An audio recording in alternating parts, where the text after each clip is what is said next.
Police गाड़ी सहित जितेबले जिलापाल नालीबती गाड़ी चा दुकान आगरे अटकिला देखिकी तो थरिबाकू लगिले चा दुकानी।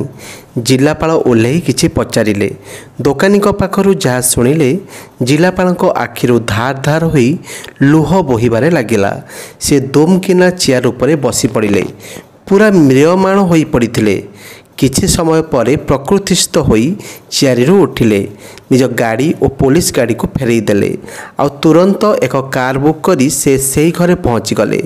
हेले जेतेबेले से घर लोक तांको देखिछंती निज आखि को तो विश्वास करि पारलेनी। जयपुर सहरर मध्य भागरे थिबा एक चा दुकान सामनारे जिलापाल गाड़ी हठात अटकिला।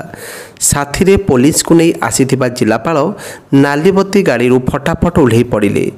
पुलिस और जिलापाल को देखि चा दुकानी जेमिति हालका सुखीगला। देखिकी से डरी गले। सेठू गाड़ी ओह्लई जिलापाल निजे चा दुकानी पाखरे को पहुँचिले। पचारे सुदाम महापात्र कुआड़े गले। चा दुकानी टिके आश्चर्य होई पचाइले कि सार सुदाम महापात्र किए? मु तो तांको जानिनी। सेठू जिलापाल राजीव पचाइले कि आरे सेही सुदाम महापात्र जी तम आगरू एठारे चा दुकान करुथिले। चा दुकानी टिके मने पकई कहले कि सार से तो 3 वर्ष आगरू निज गाँ को पलैछंती।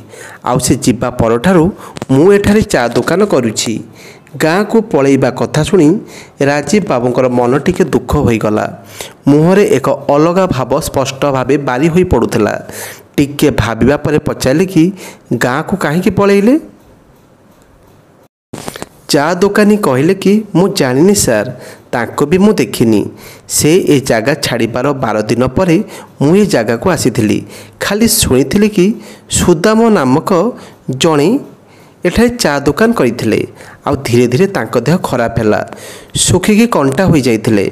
आ दुकान करि न पारिबारु से ए जागा छाड़ी गाँ को पलैले। एसबू शुणिकी राजीव बाबू को छाती धड़ धड़ हेबाकू लागिला।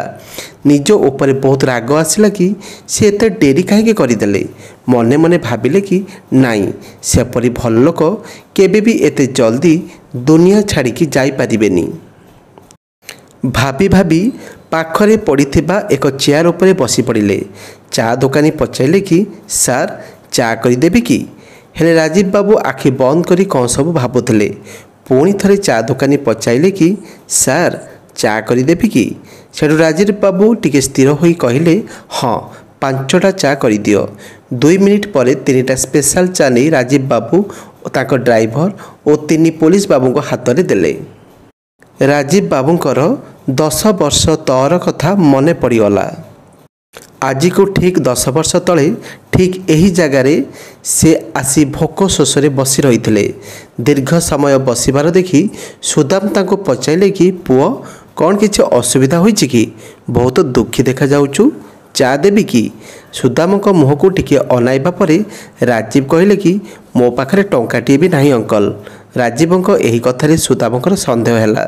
से पचाइले कि भोकिला भी जमा पड़ुछु पुओ, खाइनु बोधे? से एतिकी पचाई देवा परे राजीव बाबू को आखिरे जेमिति लुह जकई आसिला। आउ भो भो होई कांदी पकेले। सेठू सुदाम कहले कि नाई पुओ कांदनी, एई ने चा और बिस्कुट खाईदे, मते टंका देबा किछि दरकार नहीं। सुदाम हाथरू चा बिस्कुट नहीं खाइबा आरंभ कले राजीव। सेठू सुदाम पचाइले कि घरू बोधे पळे आसीछु नाई कि पुओ? राजीव मुंड हले हाँ कले। सुदाम बुझेइल कि कहले कि पुओ जाहेले भी घर छाड़ी पळे आसीबा कथा ठीक नुह। तू घर को फेरी जा। बापा माँ कथा केबे भी खराब भाबिया कथा नुह। सेमानक गाईरे भी स्नेह भल पाइबा थाए। सेठू राजीव कहले कि अंकल मोर माँ बापा नहांती, पिला दिनर ही सेमाने चली जाइछंती। मामू माई को पाखरे रहूची, किंतु सेठारे मो जीवन नरकपरी होई जाइछि। सेमाने मते पढ़ेबाकू देउनाहांती, मते कामरे लगे टंका रोजगार करियाकू चाहुचंती। सेमानक पाखरे बहुत टंका अछि, हेले सेमाने आ मो पिछा खर्च करियाकू चाहुनांती। तांकू केवल टंका दरकार, किंतु मु पढ़ाकू चाहूली। जेतेबेले मु एक कथा कहली सेमाने मते पिटामरा कले। आउ धीरे धीरे ताको निर्यातना बढ़िबारे लागिला। बाध्य होई मु घर छाड़ी पळे आसिली। सेठू सुदाम कहले कि जहाँ भी हो बापा माँ परे सेमाने तो निजर, एबे तो पिला अछु, बयस 17 कि 18 हेब। ए बयस एकुटिया रहिबु तो ए दुनिया तोते भिकारी करदेव। हेले राजीव को मन मानु नथिला। से तुरंत सुदामको गोड़ धरी पकेले। अंकल प्लीज मते रहिबाकु टिके छात दे दियो, मो काम करिके पाठ पढ़ी, मते पढ़िबार अछि, बड़ लोक हेबार अछि। राजीव कर दृढ़ोक्ति देखी सुदाम कहले ठीक अछि, तू मो साथी रहिबु। मो पाखरे गोटे भड़ा घरे एकुटिया रहउछि, मो पिला माने गाँव में रोचंती। एतिकी शुणी राजीव खुशी होईगले। सुदाम निकटरे से कृत्य होईगले। सुदाम तांको नहीं घरे रखिले। 3 वर्ष जाए से सेठारे रहिले। आखपाख पिलांको ट्यूशन करी निजर गुजराण मेंटाउथिले।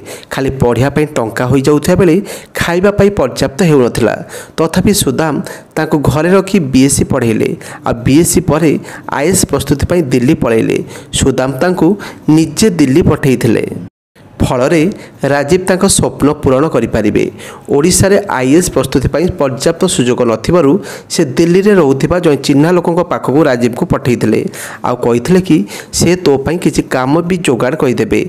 आ तो काम करी प्रस्तुति भी जाय रखिबु। आ जदि किछि भी समस्या हला ताले मते चिठी लिखि जणैबु। टंका दरकार थिले भी संकोच करिबोनी। मने रख तू बड़ लोक होई कि फेरिबु। पुणी राजीव दिल्ली पळैले। 5 वर्षर हाड़भंगा परिश्रम पर राजीव बहुत भल रैंक रे आईएएस पाईगले। एथिपाई से निज जिले में चाकरी पाईगले। एबे सुदाम को छाड़ी तांकर आउ केही भी नथिले। सुदाम को से निज बापा परी भाबुथिले। किछि मास ट्रेनिंग रे पळैले। आउ तापरे सर ग्लासटा नहीं जीवी कि चा दुकानी डाकरार राजीव बाबू को तंद्रा भंग है। चा ग्लास दे सेठारे बसी रहिले। सेठारे आखपाख दुकानी प्रथम थर पर जड़े जिलापाल को रास्ता कड़ चा दुकान बसी चा पीवा देखुथिले। सेठू राजीव बाबू उठी छिड़ा हेले। आ निज साथी रे आसीथिबा पुलिस और निज गाड़ी को सेठारु फेराई देले। निजे गोटे कार बुक करी एकुटिया सुदाम को गाँ आड़ को बाहरी पड़िले। गाड़ी रे आखि बंद करी बसीथिबा राजीव सब कथा मने पड़ जाउथला। 7 वर्ष आगरू से दिल्ली अभिमुखे बाहरी थिले। से दिन सुदाम बाबू उदास थिले। से निजे ताकू ट्रेन ले बसैया पई जाइथिले। रास्ता रे कहउथिले कि तू केबे भी निजको एकुटिया भाबिबुनी। तू जानिछु मोर पुओ नाही, भाभी नबु तू मोर पुओ बोली। घरे तो माँ आउ 2 भौणी अछंती। से माने तो विषय सब जानिछंती।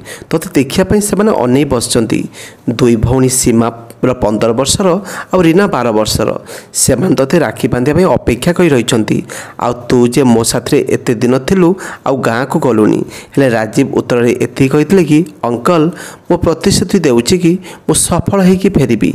आ से दिन मु माँ को भेटिबी। आ भौणी को हाथरु भी राखी बांधिबी। ताको कहिदेब कि दिने मु निश्चय बड़ ऑफिसर होई फेरिबी। एतिकी कही से ट्रेन ले बसीगले। ट्रेन चलीथिला। आ सुदाम भी ट्रेन साथी किछि बाट जाए दौड़ी दौड़ी जाइथिले। पिला दिनरू निज बापा माँ को हरैथिबा राजीव आज सुदाम को आखिरे लुह देखी बापार हृदय को बुझी पारिथिले। कार रे एका बसी एसो भाबी भाबी राजीव को आखिरु भी लुह चली आसिला। अंकल मोर एते जत्न नेउथिले। आ मु ताको गोटे चिट्ठी लिखि पारलिनी। केते स्वार्थी हो जाइथिले। मु बड़ लोक हेबा चक्कर अंध हो जाइथिली। राजीव सुदाम को घर को केबे भी जाई नथिले, किंतु तांको गाँ ना को भलरे मने रखिथिले। 1.5 घंटा पर से गाँव में पहुँची गले। आ लोक को पचारि पचारि से सुदाम घरे पहुँची गले। बाहर देखा बेल को नुआनिया चाल घर। घर को पशिया पर देखिले कि घरे मात्र 2 बखुरा। साइड्रे गोरु गुहाल। से तो एक संध्या हो जाइथिला। सुदाम स्त्री क्षीर दौले। बड़ झील बासन माजुले। आ सान झील बारंडारे बसी परिबा काटुले। जेतेबेले से घरे पशिले 2 झील देखिकी छिड़ा हो गले। आ आश्चर्य हो राजीव को अनै रही। से जाई बारंडारे पड़िथिबा खटरे बसी पड़ले। आ पचारे कि सुदाम अंकल कहाँती। सीमा टिके आश्चर्य हो गले। आ किछि समय चुप रहा पर कहले कि बापांकर चली जाटा 3 वर्ष हो गलानी। शुणिकी तो राजीव को जेमिति झटका लगिला। तुरंत खटर उठी पड़े। मुह जेमिति कांद कांद हो गला। आखिर लुह बाहरी आसला। कंठ ओदा हो गला। भाविले जहाँ भाभी सेटा ही है। राजीव को स्वप्न पूरण होगा पर सबुठु अधिक खुशी हेबा लोक आज ये दुनिया रे नथिले। रीमा दौड़िकी रूम्रु एक फोटो नहीं आसिले, जो राजीव आ सुदाम एकाठी छिड़ा होइथिले। आउ से केतेबेले फोटो को देखुले तो आउ केतेबेले राजीव को आड़ को अनाउले। आउ टिके समय पर जोरे चिल्ले पारे लगिला कि माँ देख राजीव भाई आसीचंती। भाई डाक शुणी राजीव जेमिति भावप्रवण हो पड़े। आखि छल छल हो गला। से हाथ खोली छिड़ा हो गले जेमिति भौणी को कहते कि आ मो पाखक आ। से सेमानक पई जने अजणा लोक थिले किंतु संपर्क रे भाई थिले। दुनियार सबुठु पवित्र संपर्क। राजीव बाबू भी दुनिया रे एका मनिष थिले। राजीव डाकिबा परे दुई भौणी दौड़ी आसी भाई को कुंढी धरिले। माँ भी दौड़िकी पलि आसिले। आ राजीव माँ को गोड़ छुई नमस्कार कले। तलु उठे माँ राजीव को जाबुड़ी धरले। कहले आसवा को बहुत डेरी करदेले पुओ। सीमार बापा तोते केते मन पकाउथिले। शेष समय तोते ही खोजुथिले। बारंबार कहते कि राजीव को डाक। माँ मुहरु एतिक शुणी जेमिति थय धरी पारे राजीव आहुरी चोरी कांदिबा आरंभ करदेले। अल्प समय पर पचारे कि ताकर कौन होइथिला कि माँ कहले कि 5 वर्ष आगरू जेतेबेले से सहरु फेरिले किए जानी तांको केउ रोग माड़ी बसीथिला। सुखिकी तो कंटा हो जाइथिले। जहाँ खाइले देहरे लागु नथिला। गोटे वर्ष जाए तो बहुत डाक्तर को देखैलु हेले किसी फायदा हेलानी। एमितिरे दिने से आमको छाड़ी चली गले। से जीवा परे आम उपरे जेमिति कष्टर पहाड़ लदी होई गला। सीमार दुई दादा जेमिति पछरे पड़ी गले। ए घर आ दुईटी जमी तांक नारे कहीदेवाकू से चाहूले नहेले से झील मानकर विवाह करई देबेनी। गला 15 दिन है से माने आमको बसई उठे देउना। प्रतिदिन आम सहित झगड़ा लगाउछंती। आ कहउछंती कि झील मानक विवाह परे तो ये जमी तो तांकर होई जीवो। सेठु राजीव कहले कि माँ एबे मु आसी जाइछि आउ किछि भी असुविधा हेबनी मु सब ठीक कहीदेवी। सेठु पुणी माँ कांदी पकई कहले कि आसबारे बहुत डेरी करदेले पुओ। राजीव कांदी कांदी कहले कि माँ मु बड़ लोक हेबा चक्कर फसी जाइथिली मु। सेठु माँ कहले कि एबे बड़ लोक हेलु कि ना पुओ। राजीव कहले हाँ माँ कहले केते बड़ थाना बाबू परी ना तहसीलदार परी। राजीव कहले कि सेमानकठु भी बड़ कलेक्टर हो जाइछि माँ। सीमा कहले कि माँ भाई आम जिलार जिलापाल अर्थात जिलार सबुठु बड़ ऑफिसर। माँ कहले कि अच्छा एबे रह मु सांगे सांगे आसुची। कही कही से सीमार दादा घर पाखु पलैले। आ चिल्लई चिल्लई कहले कि शुण सबू एबे मु आउ एकुटिया नुह मो पाखकू मो पो आसीगलानी। थाना बाबू तमे चिन्हा जना ना मो पो कलेक्टर।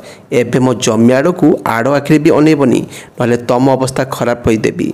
कांथ आर पाखे छिड़ा हो समस्ते शुणुले। आ कलेक्टर कथा शुणु शुणु समस्ते डरी जाइथिले।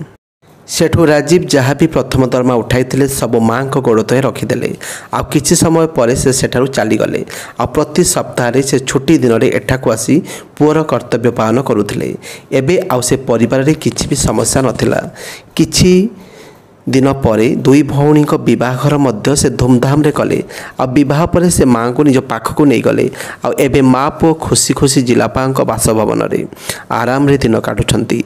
एबे राजीव पई माँ गोटे सुंदर आ सुनानाखी बहु खोजबारे लागिछंती। कहानी केमिति लागिला। राजीव परी पर पिला स्वप्न पाई निजको समर्पी देउथिबा सुदाम बाबू विषय आपण कौन कहिबे निश्चित रूप से कमेंट बॉक्स लिखिए। परवर्ती भिडियो रे आपनको ना प्रकाश करा जिवो। धन्यवाद।